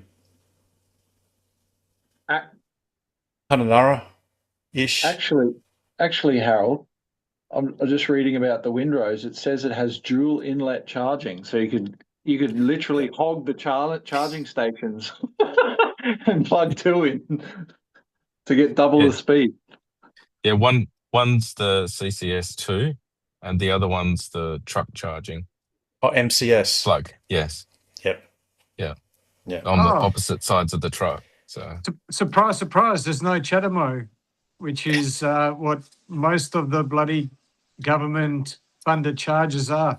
One's a CCS2 and the other one's CHAdeMO. That's one thing I struggled with, a CHAdeMO to CCS adapter. No, it wasn't. It was a CHAdeMO to modified Type 2. No, it was CHAdeMO to modified Type 2. I don't have one handy. although it's probably downstairs. So that was of people with the old Model S's and X's in Australia. Before CCS came about, Tesla had done for three-phase markets, so let's call it Europe and Australia, there was the Type 2 connector, whereas in the United States there was the J1772 Type 1, which is single phase. Yep. Then BMW was this far from adopting the standard that Tesla ended up using for the Model S's and X's, which was you use the Type 2 connector, but you have deeper pins, they're longer, and you basically jam DC across 4 of the 6 pins, whatever it is. 4 of the 5 pins that are in the Type 2 connector. So, in fact, I've got a connector handy just here. So what you did was you had positive on these 2 pins and negative on these 2. I think the center one is neutral. Or earth. No, it's earth. So, and then that necessitated in the Model S's and X's and in the NACS system that the car has internal relays to either switch the input straight to the battery, which is the DC route, or into a charger, which is your AC route. And the Type 2 was developed because you had 3-phase. So you had 3 active phases and neutral. So Tesla used it. BMW was about to adopt it, but then in Europe they decided to separate the DC pins to be the bottom 2 in what we now know as the CCS2 connector. So it was very close. Tesla, for hapless Model X and S owners, bought out a CHAdeMO to, let's call it modified Type 2, because that was it, because we couldn't use CCS because we only had this. In fact, this connector here, this is a part of the plastic that broke out of my Model X, snapped out. So that's all that the Model X had as an input is just the Type 2 input for AC and DC. So that's all the CHAdeMO. So in order to use a fast DC charger that was not a supercharger, bearing in mind up until the end of 2017, all we had was Eaton as a supercharger. If you wanted to DC charge anywhere else, you had to use the CHAdeMO to Tesla adapter, but it's not used for anything else, and it will not work on a Model 3 or a Y because the 3s and Ys don't have DC inputs into the AC pins. Right. Oh, you got your hand up.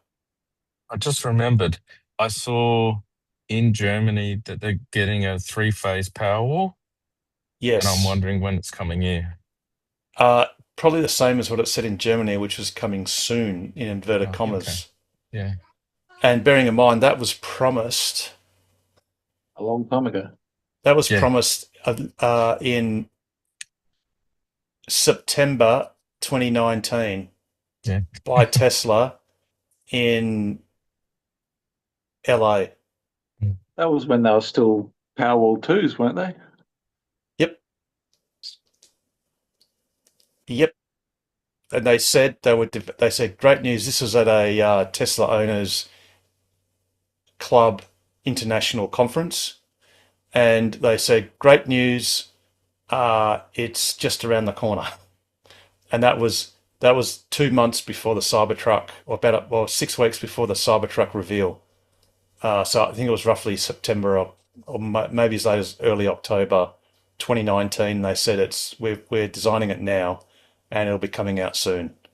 So it's taken a very long time. But it's a good incremental improvement. The only problem is I don't know if it's going to be price competitive because I think Tesla's Powerwall 2 was competitive, but its price stayed and everyone else's came down. So it's it's sort of like about twice the price of competing product, unfortunately. Mike. Thanks, Harold. Hey, I've been keeping my eye on inventory at our local Tesla supplier, and I'm just wondering if you guys know, is there a ship coming in or where you can find out? The reason I'm asking is that at the moment on current inventory, there are no long range 3s and no long range Ys in stock on their website anyway. There were about a week and a bit ago, because I had my eye on this long range 3. So, and particularly with the end of March swap over dates and things like that coming. So I just wonder, you guys sometimes keep an eye on these things, and just wondered if you knew if there's a.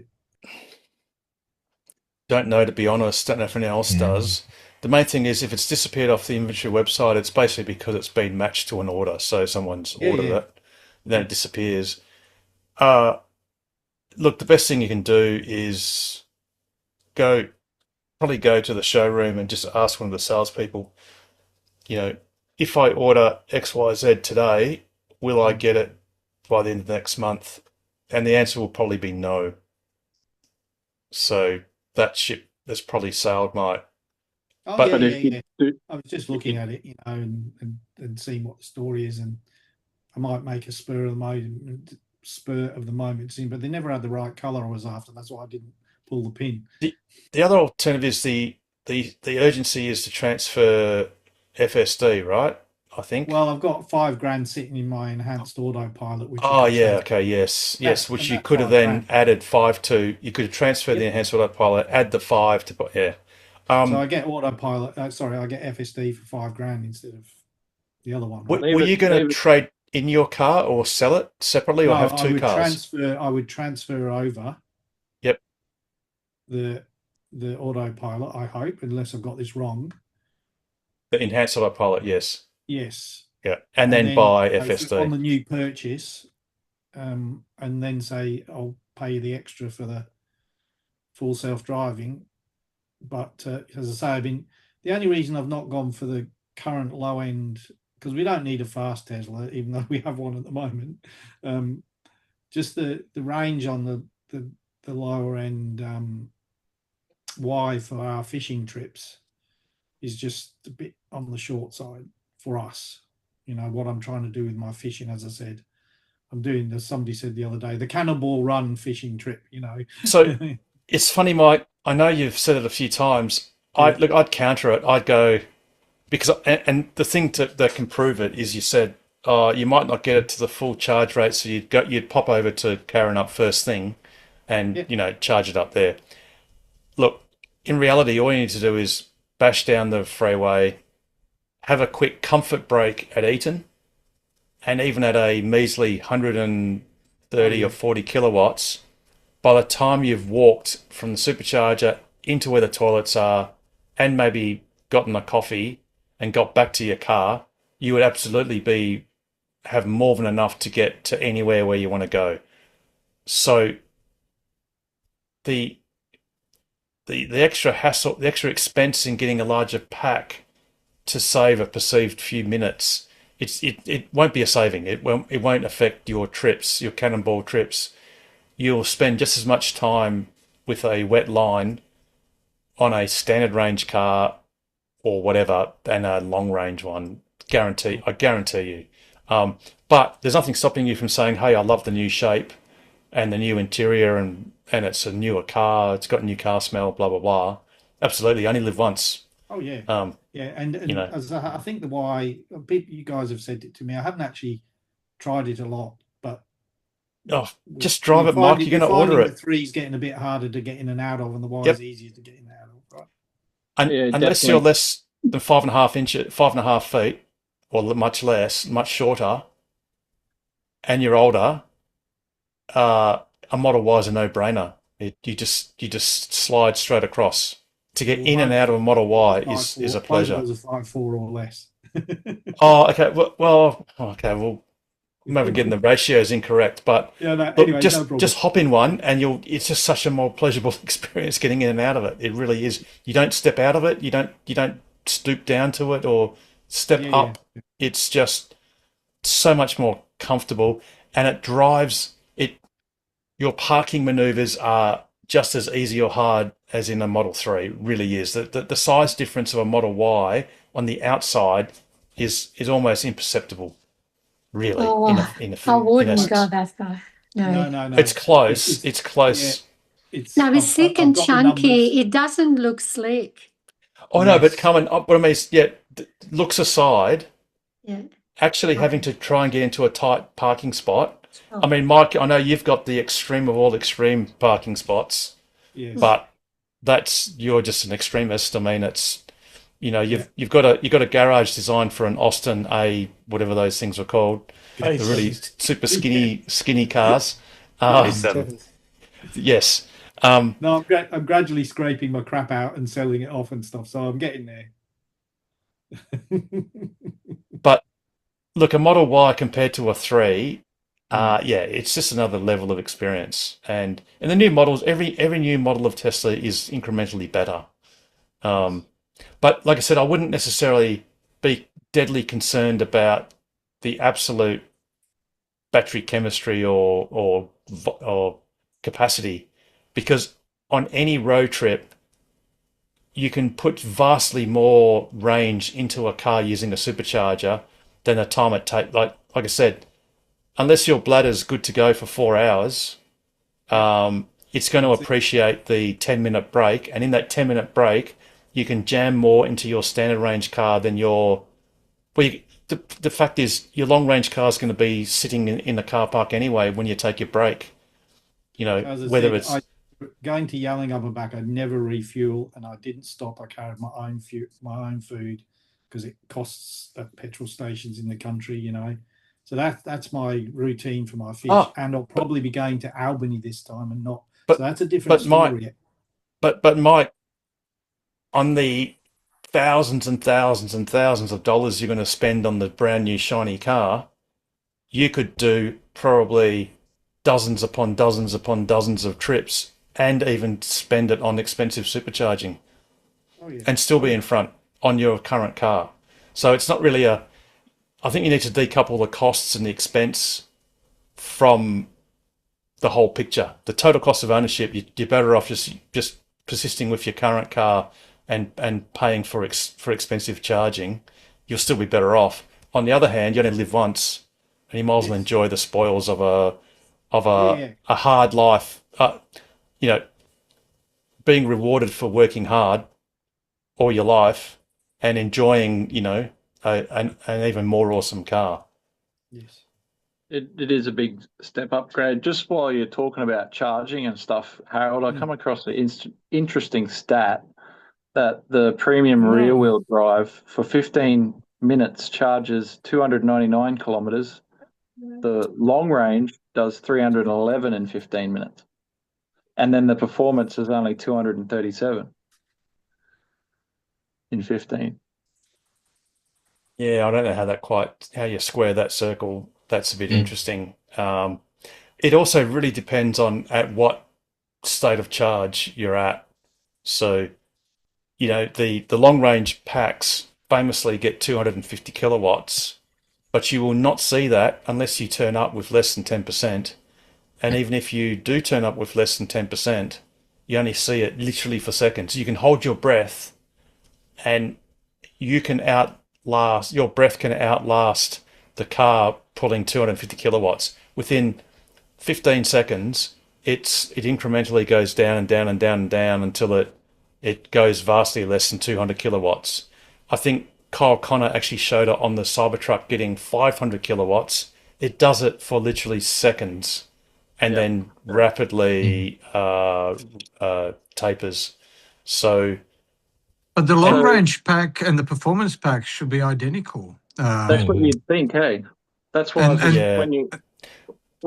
just thinking of that when you were saying about Mike pulling up for a pit stop while he's on his fishing trip. It'd nearly be more beneficial with the LFP to get more range, wouldn't you? So the thing with the LFP, the great thing about LFP is you can quite safely daily charge it, leave home every morning with it at 100%. on the NCA or NMC or whatever, if you did that every day, you would be adding to the degradation of the pack significantly, to the point where Tesla very quickly, the car will say, continuing to charge at these high levels will lead to added degradation. Do you want to automatically change the maximum charge level to 80%? Because they recommend on a daily basis to charge to 80. So what I'm saying is, on an LFP pack, if you live in Perth and mostly travel in the southwest, you don't need the long range pack. There are other reasons to have it. One being, if it's a Model Y, I think it is, the only way you can get all-wheel drive is with the long range pack, and you might like all-wheel drive just because, and it's got more acceleration. And if you do very long road trips, if you want to drive around Australia and then obviously the more kilowatt hours you can pack in, the better. If I could have a 200 kilowatt hour pack, I'd love it. But it's not what you need. And you just got to do the cost benefit and the daily driving. If you have a long range and a standard range car side by side in your garage, if you use them as recommended, when you wake up in the morning, both cars will have the same usable range. Exactly. Like exactly the same, almost to the kilometre. That's our household. Yep. But yes, of but course. But Harold, sorry to interrupt, but that's on day one or year one. But over time, that NCA pack will degrade faster than that yes, LFP that's true. pack. Yes, it will. Yes, yes, that's right. So in fact, in time, the NCA at the long range pack at 80% will have less range in time than the LFP one. But again, no one's going to drive, unlike idiots like me, for 4 hours continuously, non-stop. In which case you never notice it, because literally you are adding a kilometre a second. No, not quite a kilometre a second. You're adding so many Ks so quickly that, in 10 minutes you get more than 100 Ks added range, which just blows out the difference in the battery packs. Unless you go 60-40, 60-40, 60-40. Yeah. And never use it. And that's right. So indeed. And in fact, that 60-40, 60-40 is the best way to do it. Small sips in a narrow band. But life's too short, man. Yeah, look, get the long range pack because you like the performance of it. Charge it. Get the new car because you like the look of it, the feel of it, the comfort of it. But yeah, don't worry about the odd fishing trip. Guarantee you, Mike, you could just go and hire a chauffeur and chauffeur you there and not even worry about it. And it's like people that buy boats and stuff. Just go and charter one for $1,000 a day, and you'll end up total cost of ownership vastly better off. So when Pete gets the long range 3 into his stock, I'll just borrow a couple of him, because it's only like 3 or 4 days a year, and I just go down to Albany because the water's not warm enough for Yallingup at the moment. But I did see my ideal car on our Facebook page the other day that somebody posted. So it was a Model S. It had done 180 odd thousand. They'd put a new battery in it. And so that was just posted on our Facebook page the other day. And I've always wanted the Model S because it's the hatchback, which I really like. And this is the problem with Tesla at the moment. Both cars are not quite what I want. The 3 looks good. The Y is the hatchback, and the S is the ideal car. Actually, I thought that S is a pretty good deal, actually, especially with a new battery. Yeah. But it's the rest of the hardware that's just not up to scratch now, right? Exactly, because the ideal S is the one we can never get, which is the one with the horizontal screen. So, yes. And actually, the S is a bit of a pain to get in and out of. It more resembles a 3 than anything else. Oh yeah. And in fact, the S is shocking because the door sill from you got to step over the door sill, well, whatever you call it, the bottom part, the Rocker panel. Yeah, that'll do. Rocker panel. Yeah.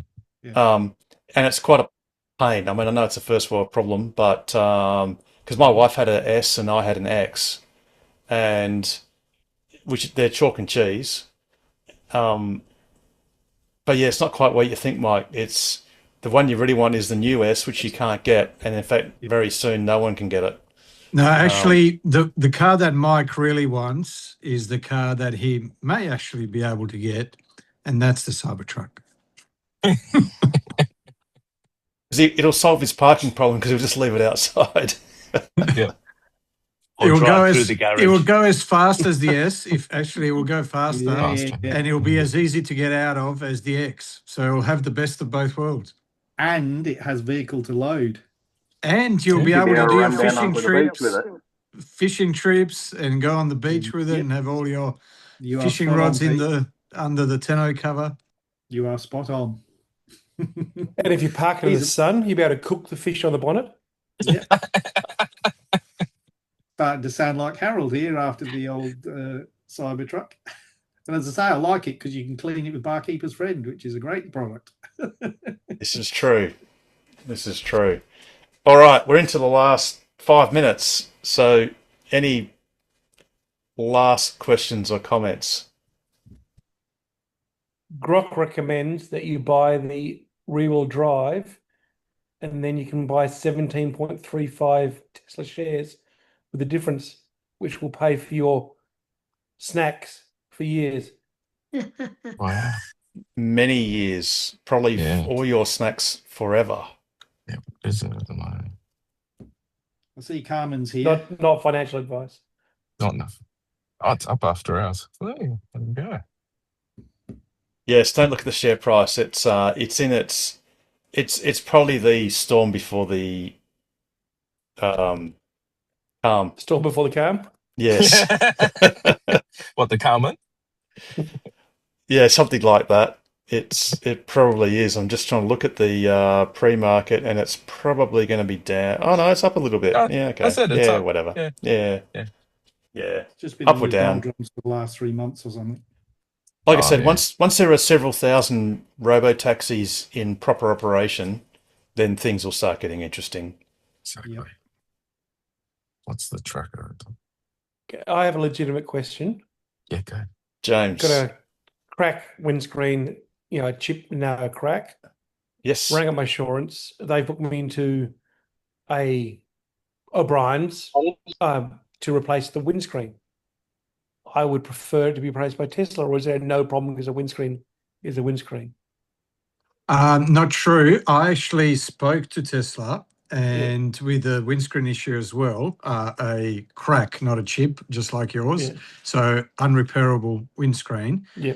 And they said that they've had nothing but problems with the few that O'Brien have done. And when I actually, because I had my insurance refer me to O'Brien's as well. Yeah. And they said they would call you within 2 hours. 4 days later, I still had no phone call from them. So I rang O'Brien, and they said, "Oh, we can't really do the Teslas, not the full replacement." And I went, "Oh, okay. Why is that?" Said, "Oh, because the calibration of the cameras and the sensors, blah, blah. So, best is to actually go to Tesla." So I went, "Okay." So I rang my insurance company and said, "Well, the people that you've asked me to go to have told me to go to Tesla, that they don't actually do it." And they said, "Okay, but we don't have an agreement with Tesla, so we can't pay it, but we can give you a cash settlement." And I said, "Okay, no problem. How much is the cash settlement?" And it was about $400 less than what Tesla charges, because they gave me the price based on a non-genuine windscreen. So then they said, "Okay, we will pay you the full amount," because I said, there's no point giving me that amount because I can't buy a windscreen with it. And the people that you've referred me to have referred me to a genuine windscreen. So they said, "Okay, if you can send us a copy of the manual, or the copy of the warranty where it says there that Tesla recommends a genuine windscreen, then we'll pay the full amount. So I try to get a copy of the warranty document, but I can't find it anywhere because it's a 2019 Model 3. But I got Tesla to send me an email saying they recommend a genuine windscreen, and I send them that, and I ended up losing my patience, and basically because I rang them back and said, everything you've asked me for, I've done. You've got it there. You've got an email directly from Tesla, and yeah, she started giving me the runaround, and I said, look, you've already asked me to jump through enough hoops. I've lost my patience. You either pay the full amount or you put me through to, you escalate it and get one of your supervisors to give me a ring. That was 3 days ago and I haven't had a call yet. And I haven't had the money transferred to my account either. So you'll be going to the insurance industry ombudsman to say, this is just mechanical loss adjusting. Yeah. They exactly. just decided to adjust the loss down $400. That's exactly what it is. Yeah. Because I pay an extra amount on my policy to get one free windscreen per year at access free windscreen. So, yeah, that was my concern, that if I went to Tesla, they would say, yeah, we'll pay for it, but that's not a excess free windscreen anymore. That's a claim. But watch this space. I'll send an email and see what response I get. But by the way, good luck. Tesla has fixed the windscreen, and I've had the car for about 3 or 4 days, and they've been able to fix the actual physical windscreen. Well, as at this stage, 3 or 4 days quicker than the insurance company has been able to process the bloody claim. I've actually got my car booked in the day after O'Brien is supposed to do the windscreen, just for another check, but in the hope that they could do the recalibration if it's required. But my concern is about the heating, the cooling, and just the general. And apparently, I did a bit of Googling. Apparently, the non-genuine ones are much easier to get chipped and cracked. So they're not as tolerant and as hard, as the genuine ones. So, and but the cameras calibrate themselves. They're programmed into Tesla software. O'Brien's don't need to calibrate the new ones because, like a Subaru or something like that, they've got a special jig. But with Tesla, they don't need that. There's also the rain sensor, and that needs to be calibrated. So there's a rain sensor inside that camera assembly. No, there isn't. I think it's something else. It might just be not a infrared rain sensor. Yeah, exactly. Like another camera, and that camera needs to be calibrated. Yeah. But the purpose of that is for the what do they call it? Blue. What do they call it? That software update that made the wipers not as bad as before. Blue. Something. Don't know. Not sure. Which insurance company is it? RAC? Vero. Mine's Vero. Yeah. It's frustrating because the insurance company just simply trots out we don't have an agreement with the OEM, so we therefore we'll just give you a cash payout. And of course they would have just gone to all of the non-OEM places. We're just going to enforce a $400 loss adjustment cashback scheme. We're just going to pay you less on the presumption that you're going to overcharge us anyway. And what it ends up happening is the person that thought they were insured just aren't. Because I think the windscreen costs about $2,000. Is it $2,000? It should be similar to the Model Y. Yeah, for the Model 3, it's a little bit cheaper. It was about 1,725, I think, from memory. Yep. And the Model Y definitely has a 2 in front. I don't know if it's... Yeah, if it's... And even the non-genuine ones are, north of 1,900. So, yeah. Frustrating.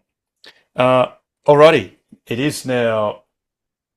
we're at the 2-hour mark. So, yeah, any last question or comment? Oh, James, you just put something up in the... Interestingly, when I looked at the windscreen, have a look at the next point below for my insurance. Okay, just going to look up and just share the screen. Hopefully that works. Wow. Battery electric vehicle towing, what we cover.